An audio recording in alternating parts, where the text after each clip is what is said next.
এই যে দিয়ে গেলাম পরে যদি আমার পিছনে পিছনে পাঠাইছে না তাহলে আপনাকে মাইয়ার 2 পাও ধরে মাপ চাবো না ওর 2 পাও ধরে ঘুরা মুহার আপনাকে পিটাবো পরে দিয়া পিটাবো আপনাকে এই অত জামাইয়ের সাথে আমার মেয়েটার বিয়ে দিয়ে ভুল করছি। আম্মা একদম ঠিক কথা কইছো। তাই শ্বশুর বাচ্চা শালা এই কথা কবি না একদম কোনো কথা কবি না ভুল করছেন না এই যে দিয়ে গেলাম এখন ভুলটা শুধরাই নেন কিন্তু এই দিল্লি কা লাড্ডু পাঠায়েন না এই লাড্ডু যদি আবার পাঠান আমার বাড়িতে ওই লাড্ডু দিয়া পিটাবো এই এই জামাই এই তুমি হুমকি ধামকি দিয়ে আমার মায়ের ফালায়া থুয়া চলে যাবে, আমার হিসাব নিকাশ দিবা না, এটা তো হইব না। কে হিসাব আমি যে তোমার 2 লাখ টাকা দিছি সেই টাকার হিসাব, সেই টাকা কই?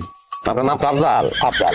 মাথার মধ্যে বুদ্ধি জাল দেন না 2 লাখ টাকা চাইতেছেন আমি যে হিসাব দিব হিসাবের শেষে দেখবেন আমি উল্টা টাকা পাই আপনার কাছে ওই টাকা লইয়া তারপরে বাড়ি থেকে বাইরে মই ঠিক আছে, ঘরে এক কাগজ কলম নিয়ে বসি।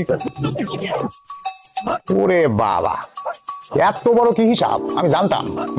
মনে হইতেছে উল্টা আমার কাছেই 5 লাখ টাকা পাইবা, এত বড় হিসাব।